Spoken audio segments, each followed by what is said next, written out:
Once again, hello fourth graders and welcome to session 14 for our writer's workshop here in Unit 3, Bringing History to Life. Today we're going to focus on the topic of quotations and how they can accentuate importance. In other words, how voices can chime in to make a point. We'll be sharing a lot about how the quotations can be used as important parts of your writing. Here's a bowling story. A group of friends were spending time together one night, and one person said, "We should go bowling." A couple of days before hanging out, a lot of them thought bowling would be fun, cheap, and different. But on that night, when one person brought it up, no one said anything. They gave awkward stares to that person. The person felt silly for suggesting a bad idea. There were no supporters. No one spoke up. Now, have you ever wished that there were more voices chiming in, more people adding their own opinions to help build momentum behind an idea? It's probably happened to all of us at one point or another. If I want to build some momentum behind an idea in life, the best way to do this is to have others speak up to support and agree with your idea. If you want to drive home the idea that it wasn't the Boston Massacre so much as the propaganda around that event that started the war, then you want to round up some people who will chime in agreement with you. History writers add quotations to their writing for specific purposes. One important purpose is to drive home a big point, to accentuate a central idea. Once the writer has decided on an important point he or she wants to make, the writer sometimes searches for quotes that get other voices chiming in, building the point up. In a way, quotations can work a bit like text features to highlight the most important information and ideas in a text. When history writers talk of including quotations, there are a couple of different kinds of quotations they mean. One example are quotations that are actual words that someone said, usually from a famous person. For example, while he was signing the Declaration of Independence, John Hancock famously said, "There! His Majesty can now read my name without glasses, and he can double the reward on my head." A second type of quotation are where a writer quotes part of a book or website. An example of that is in the book The Making of a Nation. So-and-so claims that of all Jefferson's many achievements, none was greater than... What are the important information and ideas that we could bring home with text features and with quotes? Here's an example passage. The colonists had to pay all kinds of taxes. They had to pay taxes for tea. They had to pay taxes for documents. They thought that if they paid taxes, they should have a vote.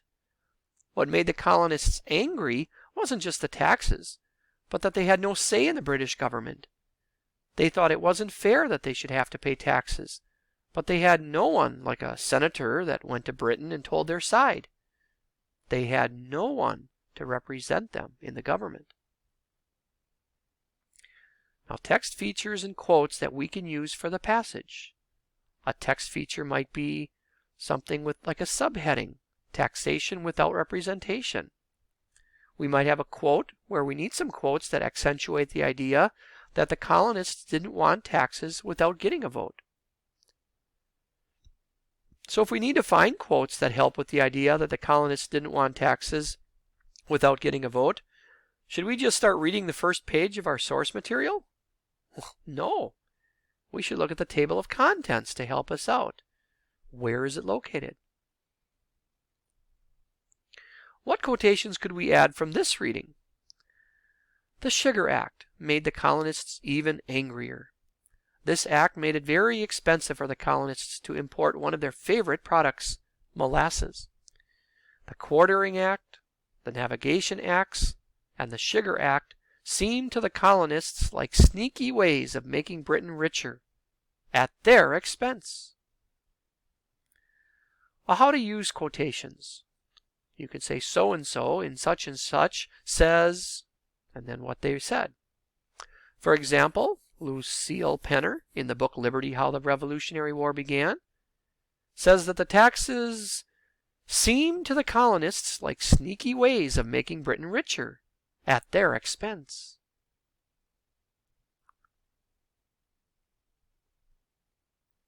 One reason to add quotations to your writing is to highlight the information and ideas you want to get across. In addition to adding quotations today, you can also be working on other ways to help readers understand what is most important. Don't forget to add all these things to the new chapters you're drafting, and to go back and check for all these things in the chapters you've drafted already. 2 guidelines that always help informational writers. 1, always say more. And 2, write with information. Some kinds of information you can include in your writing. We talked a lot here today about quotations. Of course, don't forget names, dates, specific places, exact numbers, anecdotes, descriptions, definitions, reasons, and perhaps a timeline of actions. That could be a text structure. Now, if you only found a few kinds in your writing, make a plan to say more and to write with information. 4th graders, you will have about 3 more days to draft your book. Then we're going to devote some time to editing before we shift to another bend in the road of informational writing. When we make that shift, you'll still be working on these reports, but you'll be taking it to a whole new level, adding on another chapter or 2. Most of you could use a bit more time on the drafting part of your work, I would suspect. So today, reread what you've written so far. Use that rereading to prime your pump so that you can get another page written in the next minutes.